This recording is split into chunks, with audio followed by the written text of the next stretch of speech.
Okay, so it's day 53 and today we'll be solving this best time to buy and sell stock part 3. So ये मैंने वो study plan से pickup किया, वो top interview 150 वाला, like it was a pretty standard problem but it was hard, so I decided to solve this. So इस question में तो मैं एक प्राइसेस अरे दिया है, where prices I is the price of a given stock on the ith day and you have to find the maximum profit you can achieve, and the maximum transaction that you can do is 2. And profit का logic क्या है, तुम एक particular day में खरीदोगे, दूसरे day पे you will sell that and then the difference of prices is actually the profit you earn. And you can not engage in multiple transactions, that is you must sell the stock before you buy again. तो simple constraints usually हर buy and sell stock problem में था. So if you look at this example, you buy on day 4, that is this particular day, and you sell on day 6. What's day 6? That is ये, मतलब ये वाला part. तो तुम्हें 3 rupees का profit होगा, लाइक रुपीज़ और वट एवर. तो यहाँ पे 3 का प्रॉफिट हुआ, देन अगेन तुम यहाँ पे बाय करोगे एंड ये 4 पे सेल करोगे, तो अगेन 3 का प्रॉफिट हुआ, total profit is 6. Similarly constraints भी स्टैंडर्ड कंस्ट्रेंट्स 1E5 के कंस्ट्रेंट्स है. सो हाँ, सो इस प्रॉब्लम को सॉल्व कैसे करना है. So what you can do is, तुम्हें अगर कुछ ऐसा अरे दिया है, ठीक है, 1 3 5 2 6 9, ठीक है, अभी के लिए यही वाला अरे ले लो. तो बेसिकली मैंने एक प्रीफिक्स डीपी बनाया, सिमिलर तो मैं सेम चीज़ सफिक्स में करनी पड़ेगी. So what I managed in my prefix DP is, तो मेरा प्रीफिक्स डीपी आई क्या इंडिकेट करता है, for any index I the maximum profit given you did only one, like the maximum profit given you did only one transaction. Like तुमने एक बार ख़रीदा और उसको सेल कर दिया, तुमने बस एक ही ट्रांजैक्शन किया है एंड आयथ डे पे उसका वैल्यू क्या है. अभी के लिए focus on only doing one transaction. So वो मेंटेन कैसे हो रहा है, तो ये ले लो मेरा डी पी आर है, ठीक है. सो ऑब्वियस है कि डे 1 पे the profit would be zero, क्योंकि तुम सेम डे पे लाइक तुम्हें क्या ही प्रॉफिट होगा डे 0 पे. Then you are also maintaining the minimum value till now, तो अभी तक मिनिमम वैल्यू क्या है 1, ठीक है. सो 3 आया तो तुमने, so whenever you are at any particular ith value, तुम वहाँ पे ट्राई करोगे कि या तो तुम वहाँ पे सेल करो, या फिर अगर वहाँ सेल से प्रॉफिट नहीं मिल रहा तो पहले डीपी का वैल्यू ले लो. तो फर्स्ट आई विल ट्राई कि व्हाट इफ़ मैं वहाँ पे सेल करता हूँ, तो मुझे कैसे पता चलेगा कि वहाँ पर अगर if I sell what's my profit. So you have तुम्हारे पीछे का minimum value which is 1. So you would do a 3 - 1, you will get your value as 2. You will compare it with the previous DP, दोनों में से जो भी maximum होगा that is the answer for this particular thing 2. Again let's move forward, our min is again 1, then you come at this particular 5, तो you'll again do a 5 - 1, यहाँ पे 4 मिलेगा, तो you'll compare 4 and 2. तो basically DP would be strictly like not strictly increasing, it would be non decreasing, ठीक है. सो यहाँ पे 4 आ जाएगा, देन यहाँ पे 2 आया.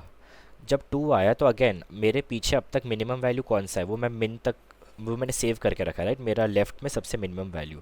सो अगर मैं यहाँ पे सेल करने का ट्राई कर रहा हूँ तो अगेन मैं 1 माइनस करूँगा उससे, क्योंकि मेरे लेफ्ट में मिनिमम वैल्यू वो है. And why I am storing this minimum value, क्योंकि if I am selling a stock over here, तो ऑब्वियस है कि उसके मिनिमम डे, लेफ्ट में सबसे मिनिमम कॉस्ट वाले डे पे मैंने उसको खरीदा होगा.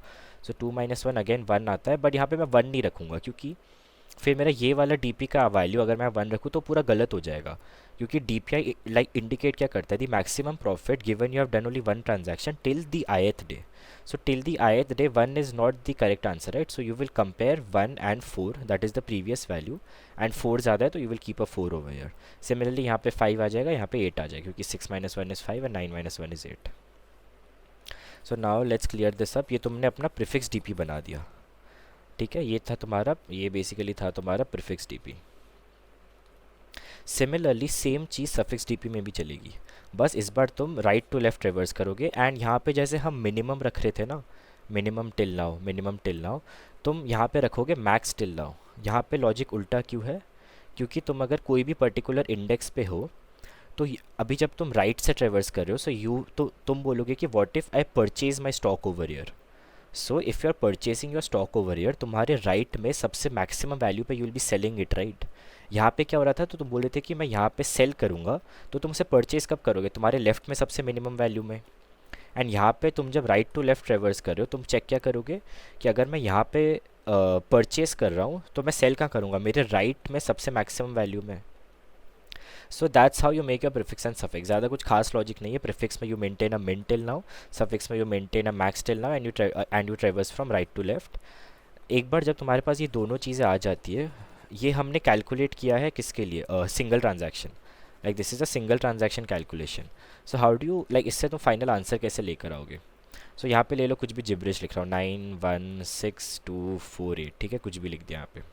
सो नाउ बहुत सिंपल हो गया। अभी तुम प्रीफिक्स डीपी में इटरेट करो। सपोज तुम यहाँ पे हो, ये वाले पार्ट में, इसका कलर चेंज, हाँ इतने पार्ट पे, ये वाला पार्ट। तो यहाँ पे तुम बोल रहे हो यहाँ इतने पार्ट में मेरा फर्स्ट ट्रांजैक्शन हुआ है, एंड उससे क्लियरली इंडिकेट हो जाएगा कि ठीक है, मतलब सेकंड ट्रांजैक्शन यहाँ पे हुआ है। एंड अगर पूरे अरे में एक ही ट्रांजैक्शन हुआ है तो उसका या तो वैल्यू ये होगा या तो ये होगा, लाइक दोनों का वैल्यू सेम ही होगा। सो पहले तो अगर तुमने पूरे इस अरे में एक ही ट्रांजैक्शन किया है, वो मैक्सिमम वैल्यू होगा, वो यहाँ पे स्टोर होगा, क्योंकि ये वाला वैल्यू इंडिकेट क्या करता है, the maximum profit given you have done only one transaction till the ith day. So ये वाला जो वैल्यू है, ये एक प्रॉफिट, ये एक ट्रांजैक्शन का मैक्सिमम आंसर तुम्हें इंडिकेट करेगा। देन तुम क्या चेक करोगे, तुम हर इंडेक्स पे जाओगे एंड बोलोगे कि ठीक है, मेरा एक इंडेक्स इस पर्टिकुलर बैच में हुआ है, तो ऑब्वियस है कि दूसरा ट्रांजैक्शन इस पर्टिकुलर बैच में हुआ है। And how do you get the value of these two batches, एक वैल्यू हो गया ये, this is your first answer, this is your second answer. So that becomes 2 + 6 8। That's why हमने ये दोनों बैच ऐसे अलग से मैनेज करके रखा है। ना इसका कोड थोड़ा और सिंपल है, लाइक लिटरली मैंने जो बोला that's the code. So prefix of D P is E, अभी बस प्रीफिक्स वाली चीज़ पे फोकस करो, not this suffix. So focus on this prefix, this min till now. And prefix D P if you see, मैंने पहले उसे i-1 से कन्वर्ट की, लाइक i-1 से कंपेयर किया। देन प्राइसेस आई, मतलब मैं वहाँ पे सेल कर रहा हूँ, उस पर्टिकुलर प्राइस पे जो मैं आयत इंडेक्स में वहाँ पे सेल कर रहा हूँ, तो मैंने परचेज कहाँ किया होगा, अब तक का जो मिनिमम वैल्यू मेरे को मिला है, that is min till now. Then I am trying to update my min till now, that's how my pref of D P is made, like the prefix D P is made. Similarly suffix D P बस right से iteration start हुआ है, and मैं max till now maintain कर रहा हूँ, and मैं वहाँ पे परचेज करने का ट्राई कर रहा हूँ। दैट्स वाई ये जो प्राइसेस है यहाँ पे था, तुम देख रहे हो कि यहाँ पे हम पहले सेल कर रहे थे, अभी हम वहाँ पे परचेज कर रहे, तो वो इस साइड आ गया। सो मैक्स टिल नाउ मतलब तुम अपने राइट हैंड साइड में मैक्सिमम प्राइस पे सेल कर रहे हो, तो purchase, you are trying to do the current purchase minus prices of i. अगर वो बेटर वैल्यू देता है तो suffix D P obviously convert हो जाएगा, अदरवाइज तुम अपना अपना पहला वाला वैल्यू ही ले लोगे। आंसर को मैंने प्रीफिक्स डी पी n-1 से इनिशिएट कर दिया, क्योंकि that's the answer for doing only a single transaction का मैक्सिमम वैल्यू है ये। एंड सिमिलरली तुम यहाँ पे फिर वापस इटरेट करना स्टार्ट करोगे, you select a left sub part, you select a right sub part if it exists, and then your answer is simply L plus R. And that's how you solve this, like maintaining a prefix, maintaining a suffix, and then just decide कर लो, क्योंकि सही ये चीज़ है, right, क्योंकि इन्होंने ये वाला hint दिया है हमें कि एक ट्रांजैक्शन खत्म होगा फिर ही दूसरा स्टार्ट होगा, तो ऑब्वियस है कि उन दोनों के बीच एक पर्टिकुलर डिवीजन रहेगा ही, and that's what we are trying to find. ठीक है, दैट वाज द कोड। कुछ डाउट हो इसमें तो पूछ लेना। That's all, bye bye.